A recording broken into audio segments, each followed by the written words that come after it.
आज आपण बघूया की 50च्या वर फुटवेअर कसं असलं पाहिजे. कधी-कधी काय होतं, आपली मुलं मोठ्या-मोठ्या महागड्या शोरूम्समध्ये घेऊन जातात आणि जे आपल्याला छान वाटेल किंवा ते तात्पुरतं बरं वाटलं असं फुटवेअर घेऊन आपण शूज घेऊन आपण मोकळे होतो. पण ते नक्कीच आपल्यासाठी बरोबर आहे का? हे कसं ओळखायचं? ते आज आपण बघूया. तर एक 50च्या वर आपलं काय असतं की फूट जो असतो त्याची खालची जी लेयर असते ती पण थिन व्हायला लागते. ती स्किन जी आहे ती सपल व्हायला लागते. तसंच अँकल जॉइंट जो आहे तो अजून स्टिफ होत जातो. त्यामुळे स्टेबिलिटी जो आहे हा प्रॉब्लेम येतो. म्हणजे बॅलन्स इश्यूज येतात कधी-कधी.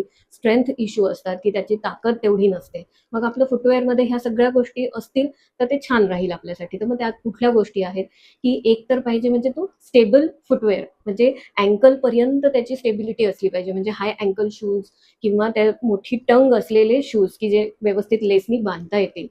नंतर दुसरं म्हणजे ते हीलला त्यांनी छान कुशनिंग असलं पाहिजे. नंतर ते त्याचा जो बेस आहे तो थोडा कुशनिंग त्याचं जे आहे ते फर्म किंवा थोडं सॉफ्टर असलं पाहिजे. खूप सॉफ्ट नको.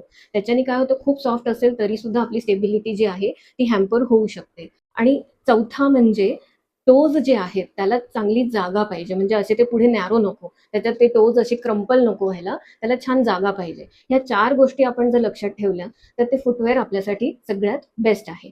जर याच्यात अजून तुम्हाला काही माहिती हवी असेल तर नक्की आमच्या क्लिनिकला व्हिजिट करा किंवा ऑनलाईन कन्सल्टेशन सुद्धा तुम्ही घेऊ शकता.